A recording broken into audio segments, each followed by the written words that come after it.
Chapter 10, Mishnah 5. In Kalim, Chapter 29, Mishnahs 4 through 8. The Mishnah specifies lengths for the handles of various utensils.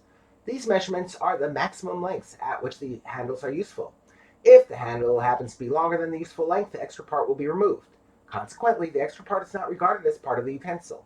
Thus, if the utensil is made tame, the handle becomes tame only up to the specified length, while the extra part remains tahor.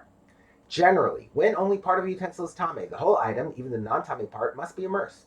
The Mishnah cites a dispute as to whether this rule applies in the case just described, where the utensil and the useful part of the handle are tame, and the extra part of the handle is tahor. We now turn to the words of the Mishnah. All handles of utensils that are too long and will be cut short need to be immersed only to the maximum length that is useful, only up to the maximum length that is useful. When the handle of a utensil is too long, it will be shortened to a practical length. Since the extra length of handle will eventually be cut off, we view the handle as though it had already been shortened. Thus, the handle has to be immersed only up to the practical length. However, Rabbi Yehuda says that the tefillah is not valid unless it is completely immersed, including the extra length of the handle. Although this extra length will eventually be cut off, the fact is that it is currently attached. Therefore, when the utensil is immersed, the entire handle must be immersed with it. The Mishnah discusses two cases in which the handle is a chain that consists of separate links fitted into one another. The maximum length for the chain of a large bucket is 4 tefachim, and the maximum length for the chain of a small bucket is 10 tefachim.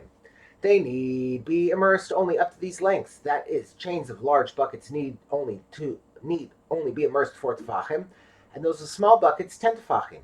Even if these measurements end in the middle of a link, only the part of the link that falls within the measurement must be immersed. However, Rabbi Tarfon says that the tefillah is not valid unless the link is completely immersed. When the measurement ends in the middle of a link, the whole link requires immersion. In the next case, the handle is not too long, but it is attached to the utensil in an unusual way. A rope tied to a basket is not considered to be attached unless it is sewn on.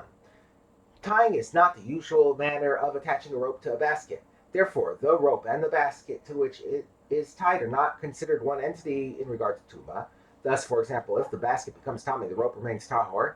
It is only when the rope is sewn onto the basket that they are considered one entity.